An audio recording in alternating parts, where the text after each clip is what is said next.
people pray. I hope that you are doing well. God bless you. I hope that all is going well with you and your family. And I wanted to kind of come to you and talk to you a little bit and ask the question, how did the ancient Kemetic people pray? What did they say to God? I think there's something we can learn in that and discuss and talk about how we pray today. How did they connect with God? So I want to say that and kind of jump into that. But before I get started, I want to say thank you to all of those who are members. I want to say to the members who are supporting this channel, I very much appreciate it. All the love, all the support, and the those who have subscribed. And for those who are members, who are paying members for just $4.99 a month here on YouTube, I wanted to let you know I uploaded a new resource. So along with your membership, obviously, as you know, you get resources, you get downloadable ebooks, many textbooks, we get online courses, resources that I download. And this is a copy of the site right here that's available for members only. And I want to let you know that those of you who are members, I just uploaded this new resource to the site and I put it in our members only tab under posts. So it's a member only post and you can see all the information as to how to get to it and how to access it. But it's talking about King Tuetamani's dream Stela. So I know I talked about that a little while ago, but I wanted to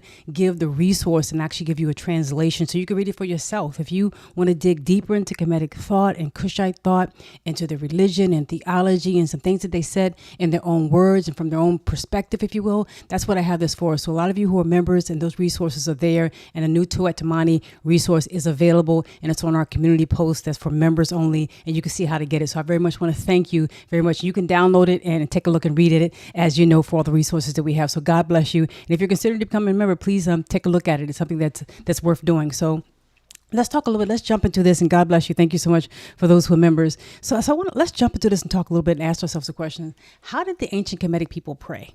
Like, what did they do? How did they pray? What were they doing in terms of their prayers? How did they speak to God? Because I think that's a very interesting point. It's interesting from a couple perspectives. One, as people have gone over the years and you've had, thousands, obviously hundreds of thousands of years have passed in human history. You find in human ancestral history longer than that, you find that obviously people will talk to God and experience God and express their connection with God in different ways. And the Kemetic people, obviously, and the Kushite people, that was the center of their life, their way of life. And then sometimes we stop and ask ourselves questions, how did they do it? What did they say? And we obviously don't have anybody alive today who heard them or saw them, right? But we do know a lot of things that they left behind. So I want to kind of dig into an example of a prayer from a Kemetic perspective. And what did they say? And we know a lot of their prayers and a lot of the things that they talked about, they used music. It wasn't just praying to God directly or just praying. It was also music and special words of power and that type of thing. So the whole idea of music and dance and a society that's connecting with God in different ways, you find a lot of that in Kemetic thought and in Kemetic literature.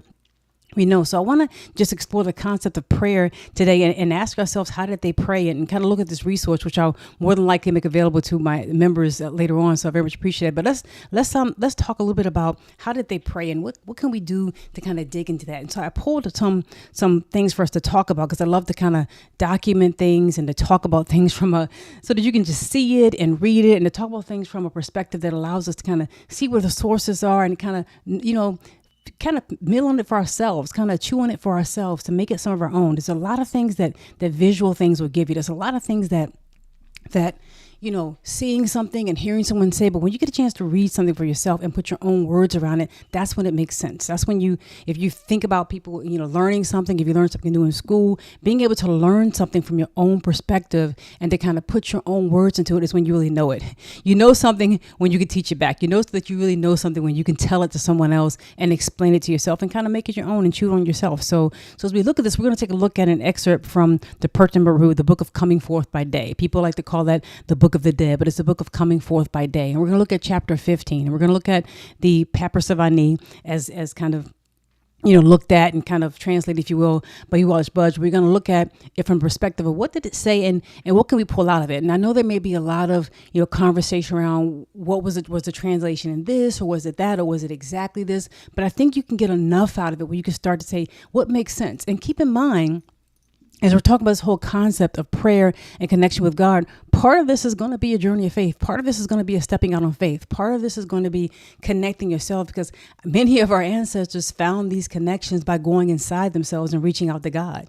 And we're not going to be any different. You probably are never going to be in a situation where you're going to be given. You're going to get everything given to you in a nice, neat little bucket or a nice, neat little whatever container so that you can just process everything. There are going to be things that you're going to have to work work on yourself, because this is what makes it yours. It's like learning to become a great, ball player or whatever you might be doing, a great doctor, a scientist. You're going to have to take the information and the exercises and make it your own. And you're going to come out with something different, something a little bit better, something a little bit unique. And that's how it works. So we're going to go through this, and it might be, some questions that they actually say it this way, or was it translated that way? But when you reach out on your own and you start to look at these things, you start to find that I can make this my own. I can start to understand what this means. And most importantly, what does it mean to me, right? How do we look at it? What does it mean to you? So we're going to look at chapter 15, if you will, from the Merymery, the book of Coming Forth by Day, as noted in the Papyrus of Ani. And as we'll look at it, and this is a particular praise or hymn or praise to Ra. It's a praise to the expression of God that is Ra. God bless you.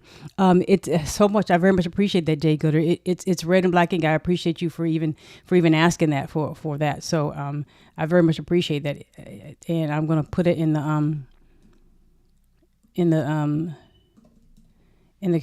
thing, and you'll just see it under.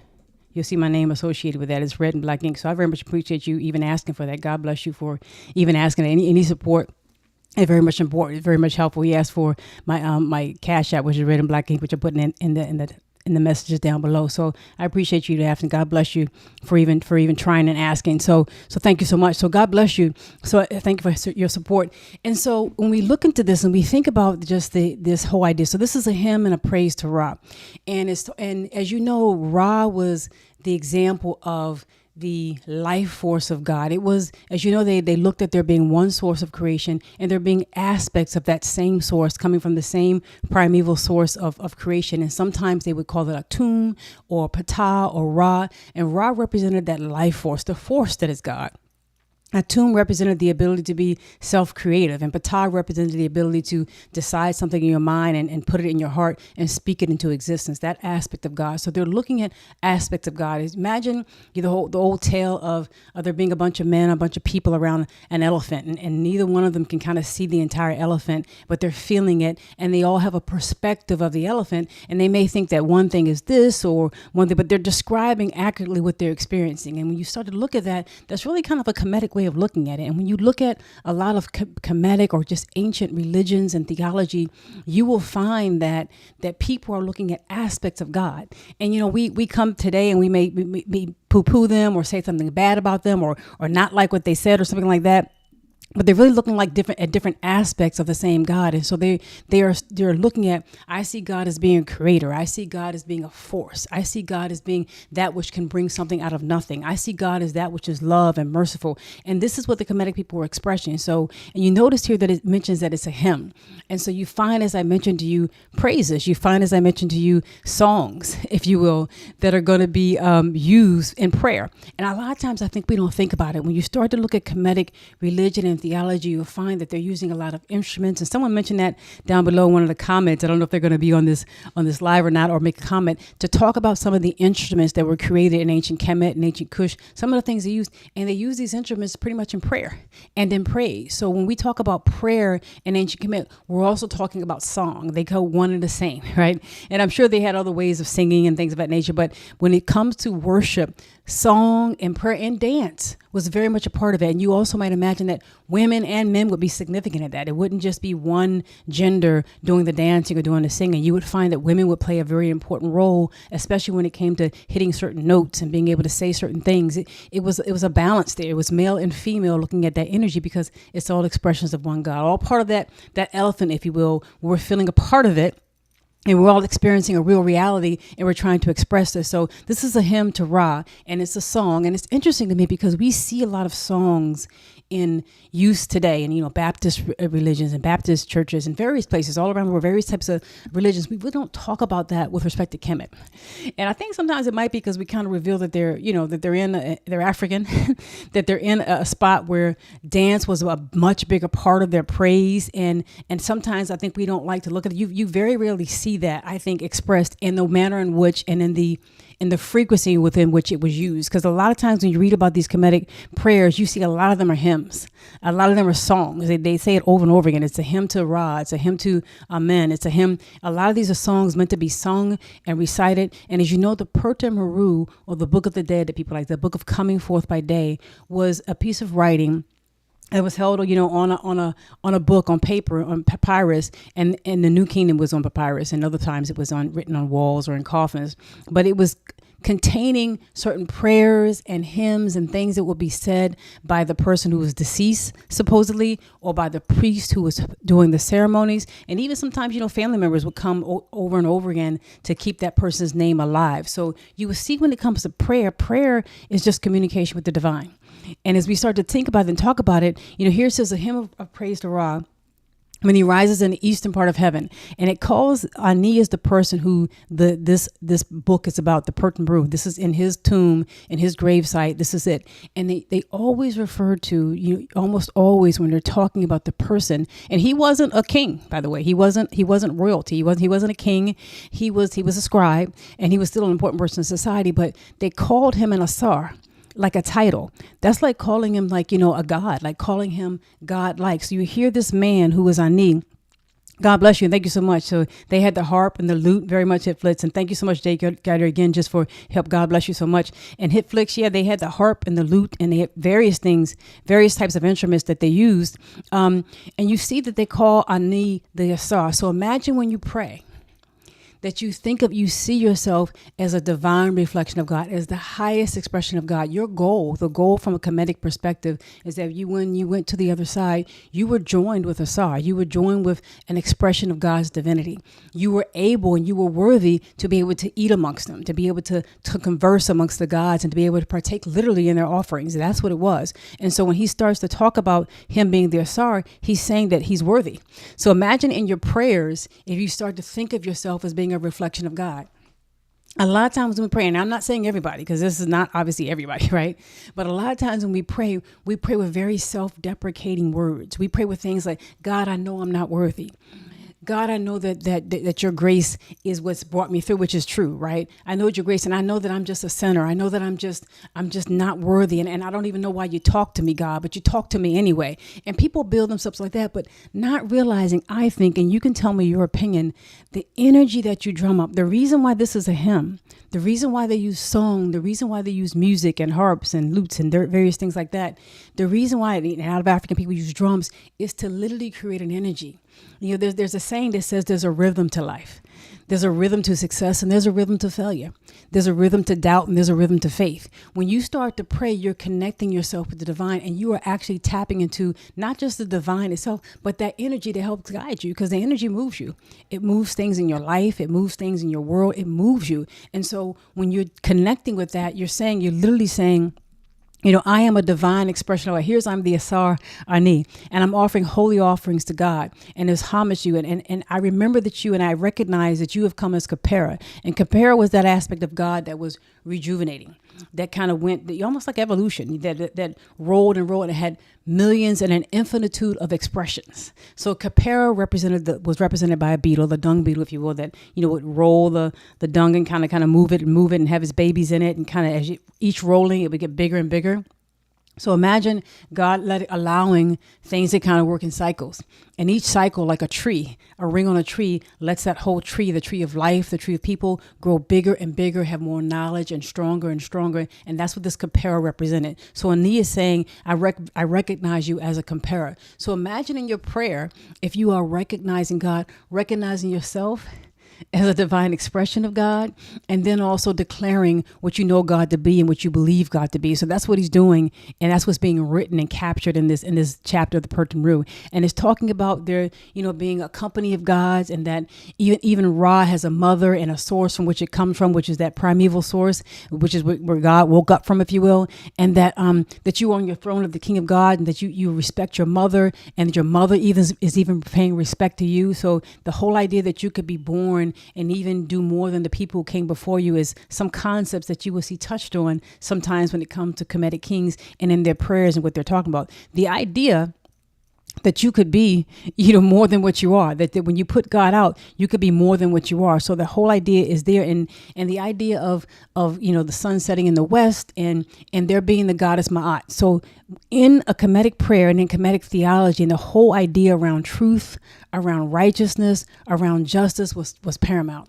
And I think it's important because I think it's important for us, you may pray in different ways, and I very much appreciate it. And I'd love for you to share how you pray and what you do in terms of your prayer, but, I think that sometimes we may think about prayer, we may be thinking about it from the standpoint of talking about a lot of times the things that are going wrong with us. And when I mean that, there's nothing wrong with praying when things are wrong. You got to connect out. I mean, one of the things, like when they think about Alcoholics Anonymous and people like that, you got to recognize that there's a problem. If you have a challenge in your life, being able to look inside yourself, being able to go inside yourself for the answer is the first part of it. Recognizing that something is wrong, like I said, is the first part of it. And then being willing to go inside yourself to find the answer. So this is what prayer about. But imagine if you were from a Kemetic perspective, if you were already within the habit, within the rhythm, if you will, of going inside yourself, that you did that on a regular basis. And now you're not just praying because things are wrong. You're praying because things are good. You're praying because you want a deeper connection. You're praying because you want to make it to the other side and be at peace and partake in the offerings that the gods get. Partake in the things of the God. You're praying because things are right. And I think a lot of times when we're taught to pray, at least from what I've seen, you may have seen something different. We're taught to pray from a standpoint of kind of weakness, of just grace, which I believe in, obviously, but I also believe that we take that to the standpoint that we basically ignore our divinity. And it's almost the antithesis of what we're taught from a lot of times from a Christian standpoint is you're born in sin, whereas in a Kemetic standpoint, you are a divine expression of God. And so think about prayer from that perspective. So if I'm praying knowing that God is in me, that that's literally what I see when I see God in everything. I mean, they see God. They had representations and manifestations of God in all kinds of animals and all kinds of things around you. Not because they were thinking that the animal necessarily was God. I'm not saying there weren't people who weren't superstitious, but there were obviously people who understood that these were metaphors. These were symbols. I see God in that. So no, I'm not going to disrespect that ibis, or I'm not going to disrespect that bird, or I'm not going to disrespect the land or the Nile or the river, because these are literally manifestations of divine. That's how I live. That's how I walk. Nowadays, we look at ourselves as being born in sin necessarily. And a lot of times there's a kind of prevailing view that the earth is just, we kind of ignore it. And you think about people, Native Americans, and how they talk about obviously very important ways of taking care of the land and being able to really, you're passing it on to your grandchildren. That's what you're stewards of it. But we have done a lot to our land and done a lot to things around us. We don't even acknowledge the damage that we've done, the extermination of animals that have gone extinct because of human activity, things that people experiencing floods and all kinds of changes in the climate because of things we've done that we have not taken care of it. But from a Kemetic perspective, you are an expression of the divine. So when you think about how you pray, they're praying with that in mind. They're praying with the idea of righteousness. And so therefore, it's not just I'm coming to God because I'm a sinner and I need you to fix me. It's like I'm coming to God and I'm striving every day to live up to your ideas. I'm striving every day to live up to Maat, to treat other people the way I want to be treated, to not cause fear, to not cause hurt. I'm striving every day so that I can be called an Asar, like Aeneas, so I can be called an Asar, and that nobody alive, when I die, nobody alive can say that I've done them wrong. Nobody alive can say that I've hurt them or that I've done something mean to them on purpose. That's not the kind of life I want to live. I want to live a life that when I die, literally, there's nobody on earth. And if I did do something wrong, I fixed it and I tried to do better. But there's nobody on earth who can accuse me of doing wrong and doing evil. That's the kind of person I want to be when I die. And that's what they prayed for. Like when you see their prayers represented, that's what they prayed for. So you find them talking about that in song and in prayer. And so the whole idea of Maat being a central part of it, that I'm actually not just saying this, I'm living this justice, and this will allow me then to become an Asar and to partake in the things and the offerings of God when I get on the other side, if I live according to Maat, if I live according to this and do these things while I'm alive. And then I get to be in an area where there's truth speaking. You hear that talked about a lot in Kemetic theology and in prayers, speaking the truth. What is the truth? And what does it mean to speak the truth, right? I think it means something, much deeper than just obviously not telling a lie. I think it means when you're speaking according to as God is leading you, because the plan that you have for God in your heart, very similar to what I was saying in the whole Tewetamani resource that I have available, that whole Tewetamani resource that I have available on my site for members. There's a part where he talks about if a person holds God's plan in their heart, they will not go astray. Now, this is a Cushite king from a Cushite era saying if you hold God's plan in your heart and you stay true to it, your plans, things that happen for you will not go astray. They will not go awry because God is that good and God is that powerful. That's what God means. That's what Tewetamani is saying. And this is Cushite king. That's what he is saying. And so this whole idea that when you begin to speak truth, you're not just speaking, just not telling a truth. You're also speaking and walking in and acting in God's plan for you. Like, you know your truth for your life. And I meet a lot of people who talk about this a lot. And, some people will say to me, and I'm interested in your opinion, I don't know my plan. I don't know what God has for my life. I don't know what my purpose is. And I think to myself, that's a significant thing, because you really can't speak truth. You really can't be in, because you're not even living in your purpose. And if you find yourself being kind of conflicted, it's because you're not living in you know that you've already acknowledged. So that's good. You've already acknowledged that there's something else I want to do with my life. To me, turn off the TV, cut off the game. There are many people going to be watching hours and hours of games, football, whatever it is, all kinds of football, soccer, whatever it is, this weekend and this year. If you're living a life and you don't know your purpose and you don't feel fulfilled, shut out all these other things that are just taking up your time and find it. And don't let go until you do. Find it. Don't stop praying, because this whole thing is about prayer. Don't stop praying until you. The whole idea from a Kemetic standpoint, you will find that a lot of these rituals that would take place, they had rituals that would take place like on a regular basis every month, with the full moon and various times of the year and various times within a month, and even within a week, you would have different things that you would look at, and you would honor, and you would have ceremonies and prayers that you would do, prayers for deceased people, prayers for yourself, prayers for your family, prayers to God. But you also would find that some of these ceremonies would have lasted a long period of time. They didn't have TV. They didn't have the distractions the way we have today. And if you think about it, even from a Kemetic or an African perspective in general, you'll notice that a lot of times people will have ceremonies where they're praying and dancing for a long period of time. I mean, not just hours, sometimes days. Sometimes your festivals would last for extended periods of time, because you are trying to solidify that energy. You are trying to solidify Maat. You're trying to solidify your ability to speak truth, your ability to follow God's plan for your life. And once you have that solidified, you nurture it and you continue to drum it up. You continue to move forward. So from a Kemetic perspective, you might be praying for a long period of time, or you might have a festival or ceremony. There was like there weren't too many ceremonies. There weren't too many prayers. There weren't too many things that you did that were observing God-like things. You had things that you did at temples, at chapels for your family members, or you may have done in local areas or major temples, various ceremonies and prayers that you would do to help continue to that idea and to drum up that energy and to keep that energy going. That's what it's all about. So if you don't have it and you don't have a purpose in your life and you don't know the truth, and truth speaking, find it.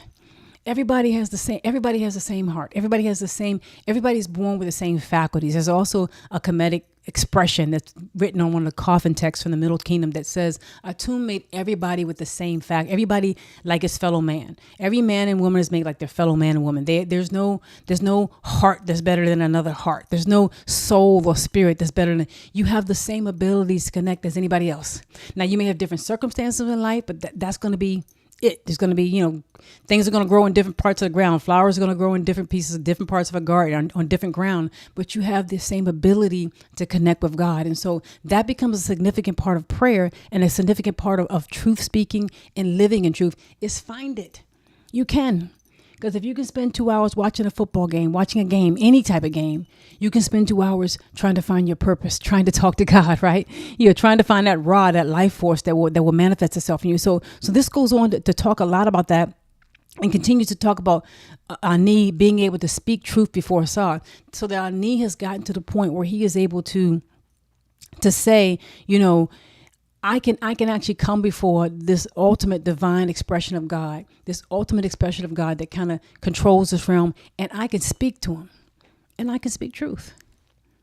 I can actually come before God and speak truth and not have to worry about whether or not my words are going to be judged wrong, because I can be weighed in the balance. My heart can be on the scale in the balance, and it can come out weighing as it should. So that's kind of what he's speaking about. And so that whole idea becomes significant, because it's not just you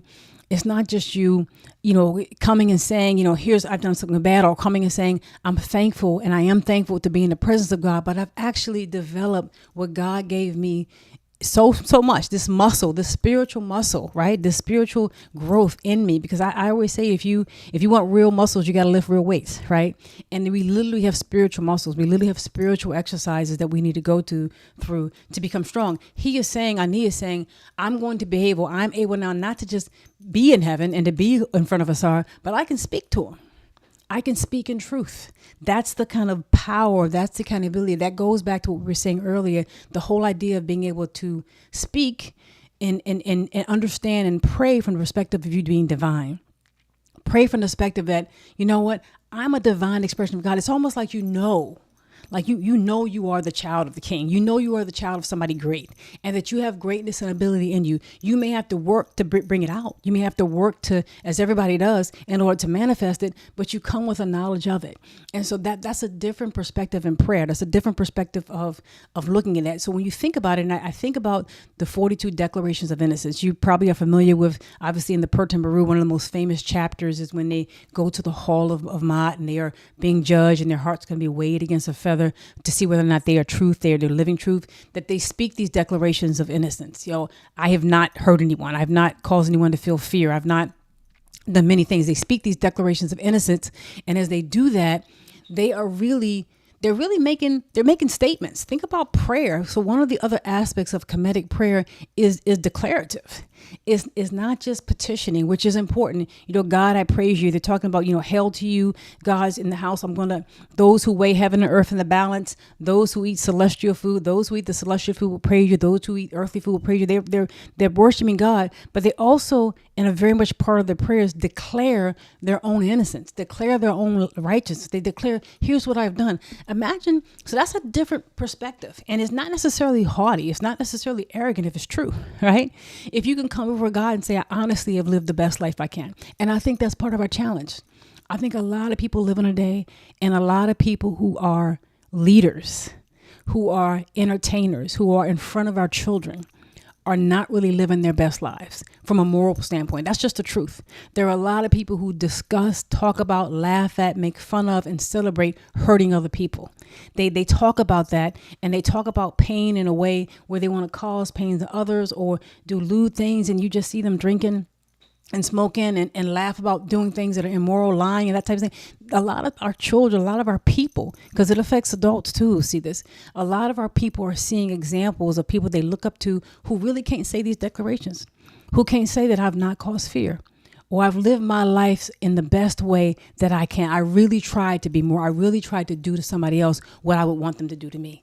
And that's what this whole declarations of innocence was about. You had to be able to say that I lived my life in a way that nobody could accuse me of doing wrong to them. Nobody could accuse me of abusing them. Nobody could accuse me of using them. Nobody could accuse me of hurting them. Nobody could accuse me of certainly trying to do those things on purpose. I tried to give food to the hungry. I tried to give a boat to the boatless. I tried to help the person who was a widow or widower. I tried to do those things so that if I had on my watch, I made sure that other people, that they needed it, they had it too.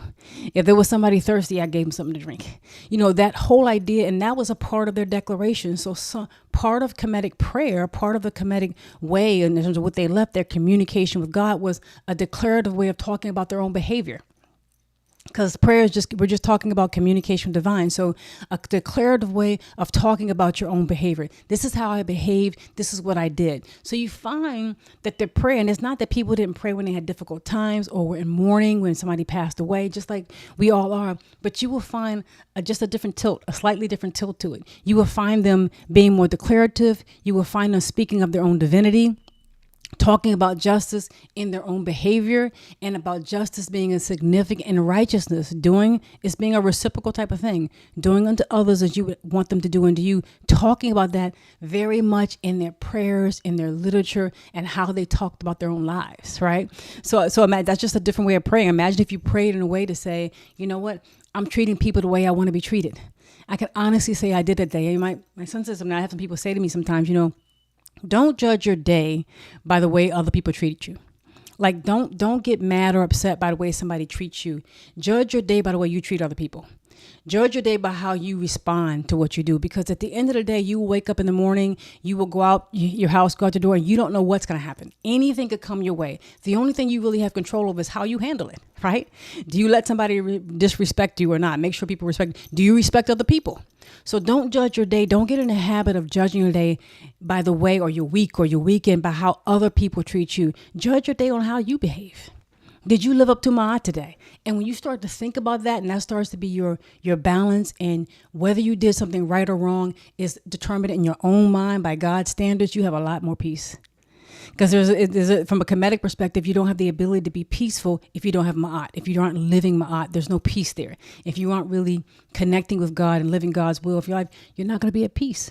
And peace is a force, is a power that has nothing to resist it, that has no resistance. Nothing can resist peace. And so that's part of it. And there's a whole deepness. We can talk a lot about that because a lot of things will go right in your life when you have that energy of peace. It's the peace, it's the love that makes things happen in your life. And that's what they're talking about. So he's talking about this, and being able to be, and he's talking about, at the end of the day, I want to be able to have my name written and called out on the tablet that records the names of those who receive the offerings. He's literally saying, from a Kemetic standpoint, there was a very big part of their ritual and a part of their religion was to have people go to temples and chapels that were in honor of honored ancestors or people in their family and pray for those people, offer offerings, and remember their names. And Ani is saying, I want to be one of those people whose name is written down on the tablet where people call their names for offering. I want people calling my name when I'm dead. I want people to list me among the honored, list me among the people who should be honored and who should be revered. Imagine that being the focus of your prayer, because a lot of their prayer and a lot of their life and a lot of the religious perspective was all about the afterlife. It was about being able to have a home that lasts forever. You find a lot of Kemetic people saying that the home that you live in now, you're basically just borrowing it. And it's going to be your child's home anyway. The home that you will have forever is in the afterlife. And that's going to be your home forever. So you should live and prepare yourself. Live this life like the afterlife is forever. And know that you can be at peace and you can have offerings given your name and you can be doing things in the name of God if you live your life right here on this side of it. So I just wanted to share that. I want to thank you for listening. I'm going to check in the chat and see if there's any comments on the chat. And chat, God bless you. I want to thank you guys for joining. And I'd love to hear, I'd love to hear your thoughts just kind of as we move forward. So I'd love to hear your thoughts as we kind of move forward. So as we think about that, I want to just say, God bless you, and we'll kind of just move forward and go from there. And if you have additional things you want to hear about, things you want to talk about, please put it down in the comments below, and we'll be able to kind of move forward and do more with that. So God bless you. Thank you so much for joining. And let's talk about prayer. I will talk to you very soon. God bless you. Thank you.